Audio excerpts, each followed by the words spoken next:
Hey guys, YouTuber 100 here. Okay, and here I am with another Valentine's Day video. And for this video, this is going to be a review of just all of the Valentine's Day specials that were on Full House. Because, yeah, during Full House's run, they did have actually quite a few Valentine's Day episodes. Yeah, I mean, yeah, I said before how like they had three Christmas episodes during the show's run, but yeah, they did have more Valentine's Day specials. To my count, there were like five Valentine's Day specials during the show's run, and that really like took place like throughout the series. It wasn't just like they had one like every single year. Like these were kind of like just spread around throughout the series because yeah, they had like five. The first one was Little Shop of Sweaters. That was during the second season of the show. There was the two-parter, The Wedding, which was like Jesse and Becky's wedding, and which took place in the fourth season of the show. There was the Heartbreak Kid, which was during the sixth season of the show. Joey's Funny Valentine, which was during the seventh season, and then there was a Dateless in San Francisco, which was in the last season of the show. So, yeah, there were quite a few Valentine's Day specials during Full House's run, and quite personally, for me, really just these really were are episodes I really don't watch regularly. I mean, yeah, I just really have never really watched any of the Valentine's Day specials like regularly. I mean, yeah, I don't know what it is about it. Just like for some reason, like a lot of the a lot of the Full House specials, like the Christmas episodes and the Valentine's Day episodes, like they're just really not episodes of the show that I really have watched regularly. Yeah, yeah. It's not to really say that they're bad episodes. They're just like really just not really episodes that I really do watch regularly. I don't really know why. Maybe it's just because like due to them being like on dedicated to certain days of the year. Maybe that it's just like I don't watch them regularly because of that. I'm not really sure why I really don't watch them regularly, but yeah, it's just for some reason I don't. Yeah, and I don't know. I mean, really, just none of these specials, well, except for one, really do focus on Valentine's Day. The only one that really is like actually focused on Valentine's Day is the last one, Dateless in San Francisco. All the other ones, they aren't really like dedicated to Valentine's Day. They're just like episodes that really like do like sort of take place like on Valentine's Day or like during that time. Well, yeah.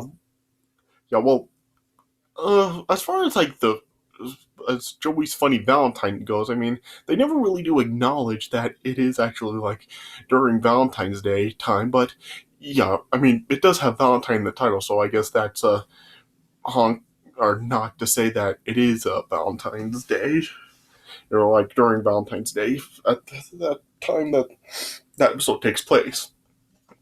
Yeah, but really just yeah, Dateless in San Francisco is really the only one that really does actually really like is like set around Valentine's Day, while all the others just really do take place on or during around Valentine's Day time. All right, so yeah, let me just talk a little bit about the specials. All right, so the first one, A Little Shop of Sweaters. Like I said, this one took place during the second season of the show. And the premise of this episode is that it is Valentine's Day and everyone is just like celebrating in Valentine's Day in like their own certain ways. And yeah, DJ really does want like a royal blue sweater that is sold at the mall. And so yeah, that morning when like Danny, Jesse, and Joey do give like DJ, Stephanie, and Michelle their Valentine's Day gifts, yeah, with a DJ's gift, what it is, she does get that royal blue sweater, and yeah, she does end up like wearing it to school on that day. But yeah, during school, like it ended up getting destroyed because yeah, she took it off during like a PE, and then yeah, it ended up yeah the groundskeeper or whoever like ended up like destroying it with the lawnmower. Yeah, and so yeah, DJ is like trying to get another one because she doesn't want like Danny, Jesse, and Joey to really know like what happened to it. So Yeah, later on that day, DJ, Stephanie, and Kimmy end up going to the mall to try to get another sweater, but yeah, it's just too expensive for them. The sweater costs $80, but Stephanie saw a sign in the store that said "Buy now, pay later," and so yeah, and even the clerk told the Stephanie what it meant was people could buy an item but pay for it later, which meant that with a credit card like it would be used for credit to pay for it, but yeah, Stephanie didn't actually know what it meant. So yeah, she ended up taking the sweater and stuffing it in a bag without paying for it. And then yeah, they all went home. But then yeah, when they got home, that's when DJ realized that Stephanie took the sweater and yeah, she actually did steal it. So yeah, and then they were trying to return it, but yeah, Danny took the girls out that night and wanted DJ to wear the sweater. So yeah, DJ wore the sweater, but hid everything to show that it was still unpaid for. But yeah, then the next day, they tried to return the sweater, but yeah, they got caught and stealing it, and yeah, Danny, Jesse, and Joey were all then called down to the shop and then told what happened, and then DJ was just explaining what happened to it, and yeah, Danny just was just told DJ that whenever she gets into trouble like this, she needs to come to him, Jesse, or Joey for help. So yeah, and that's basically what the premise of the special is. It's really just really set around that sweater. Her just with DJ trying to cover up the fact that the sweater got destroyed, and yeah, when they end up the sweater ends up getting stolen, they try to get it take it back to the store. So yeah, and yeah, there were some funny moments in this special, when the girls are all given their gifts, when Michelle gets her gift, she was only 2 years old at the time, so she really didn't know what how gifts really work. And yeah, once she was just given the gift all wrapped up and stuff, she was just thanking Danny for it. And then yeah, when she tore open the present with the box inside, she was said thank you. And even when they took out Michelle's gift, which was a sweater with hearts and stuff on it, Michelle still thought that the box was her present, and she just said thank you and walked off with the box. So yeah, I guess that is kind of realistic to how kids really do act when they're given presents, because usually little kids, when you give them presents like that, they just really mess with the box and they want to play with the box all the time. Yeah, and also Danny's reaction when he does discover DJ's destroyed sweater, it was pretty funny as well, because yeah, the sweater cost $80, and yeah, Danny just was $80. Yeah, so it does have funny moments like that. So yeah, I don't know. I mean, yeah, I guess this is overall it is overall good, and it does have some funny moments to it. So I don't know. I guess this one is worth a watch if you want to see some funny moments and stuff. Yeah. Yeah. The second special was the wedding, which was like I said, it was a two-part episode that took place during the fourth season, and this was when Jesse and Becky actually did get married. Yeah. So technically there's really nothing Valentine's Day related in this special, but yeah, if you remember when Jesse and Becky were planning out their wedding, they said they wanted to get married on Valentine's Day. So yeah, the wedding was did take place on Valentine's Day. So yeah, so due to that, I really do consider it a Valentine's Day special. Yeah, and like I said, this is a two-parter, and it is really just about with Becky and Jesse getting married. Here he yeah, and Becky really flies her family in from Nebraska down to San Francisco for the wedding, and it includes her parents and her sister, her Connie, as well as her son Howie, and yeah, you may remember that during the second season of the show, Connie did come down to San Francisco and she brought Harry with him, and he and Michelle did become friends. But yeah, but in this episode, when it first starts, Michelle and Howie really do not remember each other, and so yeah, when they first see each other in this episode, well, they really are really do not like each other, because yeah, this was when both of them were going through the phase of dislike for the opposite sex. Yeah, but over time, in this special so, when they're at the church during the wedding, they do become friends again, and then they do stuff go after the cake and all that. Yeah,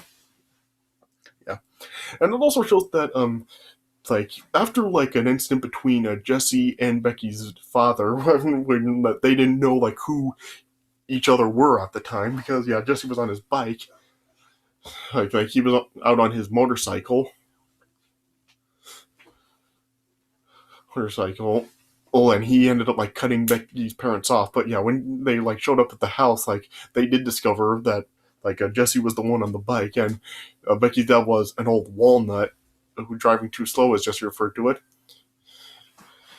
But yeah, and then yeah, it just seems like they can't get along with each other. But yeah, Becky's mom just assured her that things will be all right. But yeah, and then yeah, and of course like the morning of the wedding, like Jesse really wants to have one last adventure before he does get married, and so he took Joey with him so Jesse could go skydiving, and so then yeah, and they were like flying just like right over like near where the wedding was, and then yeah, and then Jesse then ended up jumping out of the plane. And but yeah, it showed that he ended up jumping without his moose, and then it even shows like as Jesse was like floating down. He just like even said, "Did I forget my moose?" Yeah. And then yeah, when Joey arrived at the church for the wedding, it showed that Jesse wasn't there yet. And then yeah, Joey explained to Becky that he took Jesse skydiving, but yeah, Becky was worried that since Jesse wasn't there, something could have happened to him. Yeah, but yeah, it then showed Jesse was like stuck in a tree because uh the parachute ended up getting caught by a tree limb, and yeah, Jesse was just like stuck up in the tree and just yelling for help. And then yeah, the first part then ended, and then yeah, in the second part it continues with then a tomato farmer like driving underneath Jesse begging for help, and then Jesse released himself from his parachute and fell right into the bed of the truck, right onto the tomatoes, and then yeah, Jesse tried to take the tomato truck to get to the wedding, but then yeah, the police then arrived, and yeah, Jesse ended up being arrested, and yeah, Jesse then like called the church and then like told Becky that he had been arrested and is in jail. And so then Becky then went to the jail to get Jesse out. But yeah, she also like had a tough talk with him about what possessed him to skydive in the first place. And then and then the Becky like ended up like taking her father's car to get to the jail, but then yeah, it ended up being towed away since it was parked in a red zone. And then yeah, they just like ended up like taking a gospel choir's bus us back to the church, and then they eventually did get back to the uh, church, and then yeah, they ended up getting married, and then yeah, and of course, like also like in this wedding, like both Danny and Joey were the best men because yeah, if you remember like earlier on in the season, like just he like was asked who he wanted to be his best man, and he ended up like initially picking Joey, but yeah, Danny like ended up being jealous of that, and just he decided to make both of them his best men. And yeah, and of course, like during the ceremony, like both Danny and Joey ended up giving the priest the wedding ring, which was kind of funny. Yeah, so yeah, it really does have like some moments like that. It really is kind of like just based on like drama with Jesse and all this, but yeah, it is overall like a good special with like a bunch of like hijinks ensuing with Jesse and Becky. Yeah, so I guess overall like it is like a good and yeah, it was like a good way to really like have them be married after like since they were like dating since like the second season of the show. So yeah, I do think it was overall good. Third one is the Heartbreak Kid. This aired during the sixth season of the show, and what this one is about is yeah, it is like set around Valentine's Day, and DJ Steve and Kimmy are all like making heart-shaped cookies for a bake sale they're having at school, but then yeah, Steve ends up giving Michelle a cookie as a Valentine, and yeah, Michelle took it as if like Steve was in love with her, and yeah, Michelle took it like very seriously.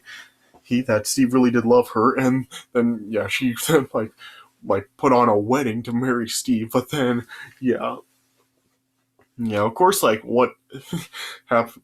It all occurred that like everyone in the family, including like Steve himself, was all telling Michelle that it's not a real wedding and that Steve really does not love Michelle in that way and that she loves DJ, and yeah, it upset Michelle about it. But then yeah, Danny, DJ, and Steve then all explained to Michelle what Valentine's Day and what Steve did actually really did mean.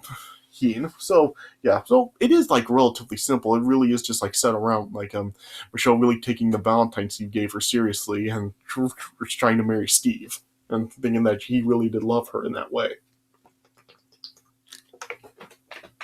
Yeah, but yeah, it does have like a funny subplot because uh, yeah, Danny like ended up discovering that when he and Joey were back in high school, um, the girl like ended up also like dating Joey after like she stopped dating Danny, and Danny like felt that Joey actually stole the girl from him. And then yeah, he was able to track her down, and yeah, they then like learned that the only reason that she really did date both of them was to make another guy jealous, who ended up being Jesse. So yeah, it's kind of a funny like revelation there. Yeah, and there's also another subplot in this episode where like Jesse ends up getting a laptop computer because yeah, this was like during the time when he was in night school, and yeah, apparently like his handwriting was really bad, so yeah, his teacher told him to get a computer to write all his papers on.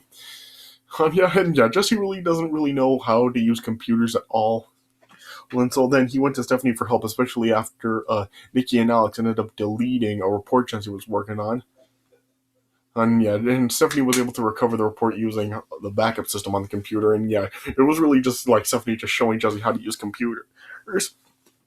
So yeah, so it really is like set around like Michelle like really feeling that Steve is in love with her. But yeah, it does have like other subplots like that. So yeah, but yeah, overall like it does have some funny stuff, especially like the subplot with Danny, Joey, and the older girlfriend. So yeah, it is funny like that. So yeah, it is fine.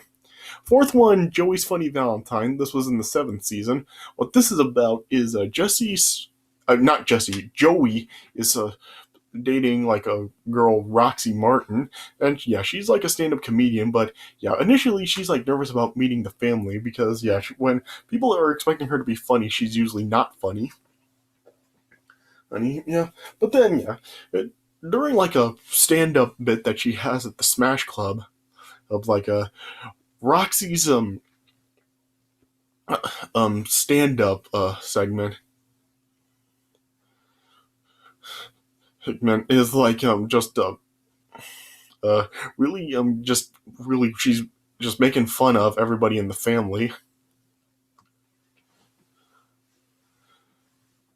Yeah, and then yeah, her routine just like she's just like making fun of like all the family, like she's just saying stuff like Danny, people need to have the mute button on when listening to Danny and Becky talk, and just making fun of like DJ Stephanie and Michelle and Jesse and all this other stuff. And then yeah, and the family was all like initially upset about that, and yeah, Joey like was like trying to like just explain to everybody that Roxy really didn't mean those things. She was just like trying to be funny, but yeah, everyone was still like really upset with what she said and didn't find it funny. And yeah, and Joey like was like did like understand that Roxy really shouldn't have really made them like that, really insulted them like that. Had, but and yeah, and then but yeah, Joey did like convince the family to really like give Roxy another chance to humor them again. And yeah, and and then that night, Joey brought Roxy over for dinner, and then yeah, Danny was just like telling everybody to just really like play along with what Roxy says and just find it funny. And so as Roxy was like really trying to be serious and really like apologize for what she was saying and just saying how she knows what it's like to be made fun of, everybody was just laughing at it, taking it as jokes. But yeah, then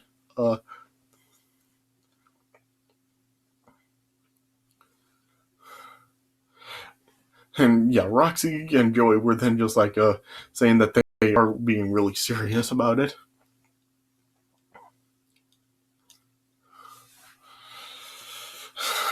About it, and yeah, they all like yeah, in the end they all like do make amends, and Roxy is accepted, and yeah, they forgive her for what she said. Yeah, so yeah, that's really what the main premise of this is. But yeah, there is like another subplot in this episode where like towards the start of this episode, like in Stephanie and Michelle's room, there shows that there's a parrot that flew into their bedroom. and it shows that it's revealed that the parrot is actually a little Sid who is like owned by this company owner, Big Sid. Big Sid, who like owns a store, and then yeah, when the girls like end up returning little Sid to Big Sid, they are then like offered any item they want from his store, and it shows that Stephanie and DJ are really having a debate over it. DJ wants a big TV, Stephanie wants a karaoke machine, and then yeah, Danny like then put it up to Michelle to decide what to get, and then after like just all the bickering between Stephanie and DJ, and then they were just like really trying to influence what they want on Michelle. Then yeah, so Michelle just had enough of it, and then Danny then just took Michelle to the store to get what she wanted, and then what she brought back was just a cutout of Big Sid himself. Oh, so yeah, so I guess it does kind of like show that. I guess that was done to kind of like just teach people a lesson about, but really like not to try to force what you want upon other people because they may just get something that neither one of you want. So yeah, so I guess it does that. So yeah, and that's really like the main the stories that this episode has. Sorry. And the final one is Dateless in San Francisco. This took place during the 8th and final season of the show. And what this is about, this is actually like one that actually is like focused on Valentine's Day. What it's about is apparently Michelle's class ended up selling the most candy during like a school sale, and to reward them, the class was then given a Valentine's Day party. And then yeah, Michelle and some of her friends like Teddy, Derek, Lisa, Aaron, and yeah, kids like that, they decided that they should all like form couples for the party. And yeah, Michelle was paired up with Teddy. But then yeah, it showed that like because like they were now a couple and not just friends, like they really couldn't do like the stuff that they like doing before, like thumb wrestling and just like playing and all that. And yeah, there was even like stuff with like they were just like holding hands, and Michelle just had Teddy hold books for them, and yeah, it just really wasn't working out good. But and yeah, they were just like Teddy in particular was just really bored with just being a couple and not really being able to do what they wanted. And then yeah, Teddy then just ended up breaking up with Michelle. And then yeah, when at the Valentine's Day party, it showed that yeah, they were the only ones really without a boyfriend and a girlfriend. And then at the party, they decided that they should just be friends and not really be a couple together and just go back to the way things were. And so then that's how it was. And then, yeah, they ended up like getting back to normal at the party. So, yeah. And yeah, there's also this, a couple other subplots in this episode with like, there's this subplot going on with like, Joey receiving like some gifts from a secret admirer. And yeah, Joey is like afraid that the gifts are from Mrs. Carruthers. Yeah, you remember like this the other woman in the like the PTA. Hey, and yeah, it showed like in the last couple seasons of the show that she really did have an unhealthy, obsessed attraction to Joey. And yeah, Joey really didn't want any part of it. So yeah, Joey really did feel that it was Miss Carruthers that was giving him all the gifts, but yeah, because it consisted of like a bunch of chocolate and roses and all this. But then yeah, at the end of the episode, it was then revealed that the secret admirer was actually Michelle's teacher, Miss Oldman. And yeah, and then yeah, at the end of the episode, they were then just like talking about what stuff they could actually do together. Yeah. And there's also like another subplot with like Danny is really like anxious to like have his first Valentine's Day with Claire, Gia's mom. Yeah, you remember like early on in the season how Danny and Claire started to form a relationship with each other. Yeah. And yeah, Becky was also really anxious because she feels that Jesse really does have like something really special planned. But then yeah, then it like seems that Jesse really doesn't have any interest in being like romantic with Becky. And she thinks that Jesse really did lose a romantic spark. But then, yeah, towards like the end of this episode, it then showed that like Jesse ended up surprising Becky with a hot air balloon ride with a picnic. So yeah, a good way to kind of like build up like the surprise like that, making it seem like Jesse really was not going to do anything special with Becky for Valentine's Day. But then yeah, at the end he surprises her like that. So yeah, and those are really like the main in stories that that episode has. And yeah, and that's really like the only one that really is like set out actually around Valentine's Day. So if you actually do want like an actual like Valentine's Day special that really does sort of like revolve around Valentine's Day, I'd probably recommend watching that one. Yeah. So like I said, really just these specials, I mean, yeah, like I said, the last one is the one that really is set around Valentine's Day, and everything else just really does sort of take place around Valentine's Day, while Joey's Funny Valentine is never actually said to have that. Valentine in the title is hints that it is like set sometime during Valentine's Day. So, yeah, so really just, I don't know, I mean, like I said, these really are not like any Valentine's Day specials that I really have watched regularly, especially like when it comes to episodes of Full House in general. Like I really don't watch these ones regularly, but yeah, if you're looking for like if you are interested in like seeing like stuff like Valentine's Day related, hated in this special, whether it is like set around romance or like just stuff around Valentine's Day that goes wrong, and yeah, all this sort of stuff, like kind of like the traditional type of Full House episode where hijinks ensues. Probably Little Shop of Horrors would be the one I would recommend. If you want to see like something romantic, like The Wedding, I would really recommend The Wedding one. Or yeah, if you really do want to see something like just like sort that really is like set around Valentine's Day, I would recommend Dateless in San Francisco. So really, just the one that I would really recommend most. It really just comes down to like personal preference, really what you're looking to see. So yeah, so yeah, so all I can really say is just check out all these Valentine's Day specials and just decide which one is really for you and which you really do prefer to see. So yeah, so that's really my take on it. So yeah. Alright, so I guess that's all I can really say about these Valentine's Day specials. So yeah, it really just comes down to personal preference. So just track them down, like watch them on Hulu, and then just decide which one you really do prefer to see, which is more your style. Yeah. Alright, so yeah, so I guess that's all I really have to say about this. So yeah, so I guess that's also for my review of the Full House Valentine's Day special. So I hope you guys enjoy what I had to say about these specials, and yeah, and stay tuned later on tonight. In a few more hours, I'm gonna make like another video making like another Valentine's Day review. Like it's not actually like about like a certain romantic subject. It is just like something with Valentine's Day in the title. So yeah, that's gonna be coming up later tonight. So stay tuned for that. But anyway, I hope you guys did enjoy this video. So thanks for watching, and I'll see you guys later.